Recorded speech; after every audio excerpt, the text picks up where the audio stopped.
Hello friends, welcome to Angel academy digital ક્લાસમાં તો સમ્રાટ સામત ગઢવી. નમસ્કાર વિદ્યાર્થી મિત્રો.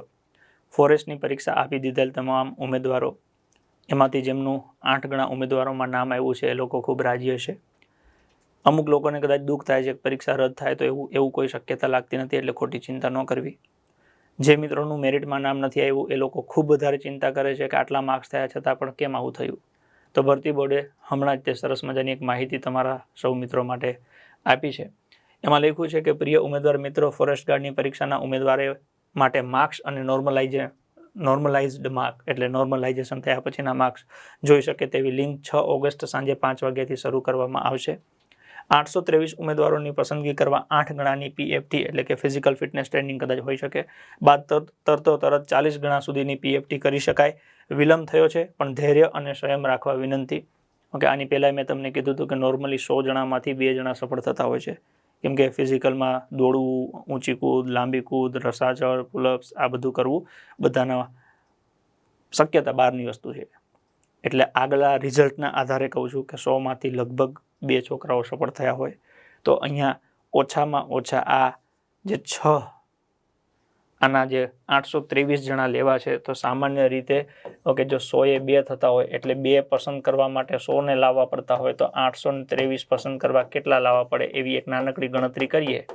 ઓકે, તો આનો જવાબ કંઈક આવો થાય: 2 ભાગ્યા 50, આ 0 મૂકી દઈએ, 5 તરી 15 નો 5 વધી પડી 1, 5 દુ 10 11 નો 1 વધી પડી 1, 5 8 40 ને 41, એટલે લગભગ 40,000 થી વધારે છોકરાઓ દોડાવે ને ત્યારે સેટ થાય. હવે અત્યારે 6,400 એક યાદી બહાર પાડી છે, એટલે રાઉન્ડ ફિગર આને તમે 40,000 પકડો અને એના ભાગ્યા 6,000 કરો તો 3 મીંડા ઉડી ગયા. ઓકે, છાયો 36, એટલે ઓછામાં ઓછા 7 રાઉન્ડ તો બહાર પાડવા પડે. આ કોઈ તમને રાજી કરવાની કે તમને સમજાવવાની વાત નથી, આ પ્રેક્ટિકલ વસ્તુ છે કે 6,400 દોડાવશે એટલે ધડ દઈને એમાંથી 800 પસંદ થઈ જાય એવું નથી. એમાંથી કેટલાય લોકો દોડવા નહીં જાય. એટલે માની લો કે ધીમે ધીમે જેમ જેમ મેરિટ નીચે આવશે અથવા તો 40 જણાનું લિસ્ટ આવશે એમાં તમારું નામ આવી જશે. હવે આ પ્રોસેસ થવામાં કદાચ એકાદ વીક લાગે કે 15 દિવસ લાગે. એ દરમિયાન જો તમે શાંતિથી ધાબળો ઓઢીને હોઈ ગયા તો 15 દિવસ પછી તમારી જે પ્રેક્ટિસ હશે વર્ષથી 5 મહિનાથી 6 મહિનાથી કરતા હશો એના ઉપર અસર આવશે. એટલે જે લોકો પ્રેક્ટિસ કરે છે એ પોતાની પ્રેક્ટિસ હજી અઠવાડિયું 15 દિવસ ચાલુ રાખે, એવું માનીને ચાલુ રાખે હજી કાંઈ આવ્યું જ નથી જેમ અત્યાર સુધી કરતા હતા એમ. જે દિવસે તમારું નામ આવે ને એ દિવસે તમે ફિઝિકલી રેડી હોવા જોઈએ કે મને કાલે દોડાવે ને તો આપણે બધું પાર કરી દઈએ એમ છીએ. જે લોકો પાર કરી દેશે ને એની નોકરી ફાઇનલ છે. એટલે તમારું ફોકસ ફિઝિકલ ઉપર રાખો. ઓકે, જ્યાં તમે દોડો છો, જ્યાં તૈયારી કરો છો ત્યાં કન્ટિન્યુ ચાલુ રાખો. ખાલી આને થોડાક દિવસ માટે ભૂલી જાઓ. આ 40 ગણાનું લિસ્ટ આવશે એમાં તમારું નામ આવશે, અને 40 ગણાનું નામ આવશે એમાં તમારું નામ છેલ્લું હોઈ શકે ને આગળ હોઈ શકે, એ પણ શક્યતા છે.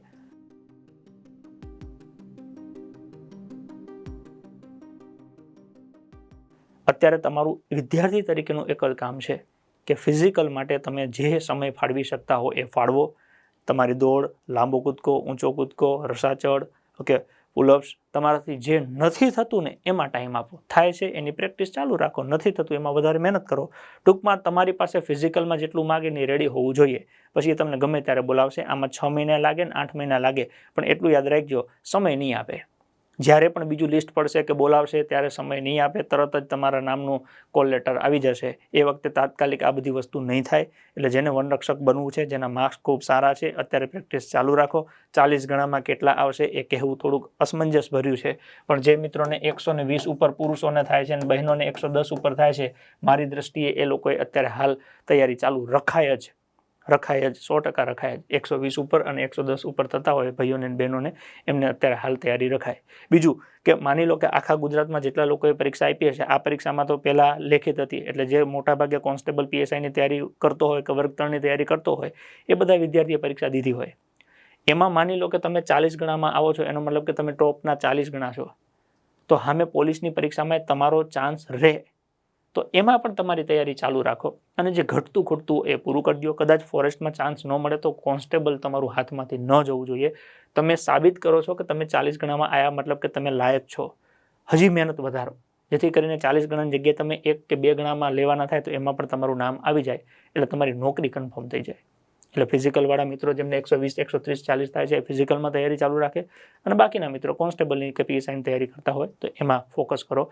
પૂરતો સમય છે, કરી શકે એટલો તમારે યોગ્ય તૈયારી કરી શકે એટલો પૂરતો સમય છે. આ વખતે કોઈ ક્ષતિ ન રહી જાય એની ધ્યાન તમારે રાખવી પડે. રેડી? અને એ તમારી તૈયારીમાં એન્જલ એકેડેમી તમને યોગ્ય માર્ગદર્શન અને મદદરૂપ થઈ શકે એના માટેની અલગ અલગ વ્યવસ્થા છે. તમે એનો પણ લાભ લઈ શકો છો. રેડી? ચલો, તો વધારે માહિતી પાછા કંઈ એવી આવશે તો તમારા સુધી શેર કરશું. તમે ચેનલમાં જોડાયેલા ના હો તો ચેનલમાં સબસ્ક્રાઈબ કરી દેજો, અને માહિતી યોગ્ય લાગે તો તમારા મિત્ર સાથે શેર પણ કરી શકો છો.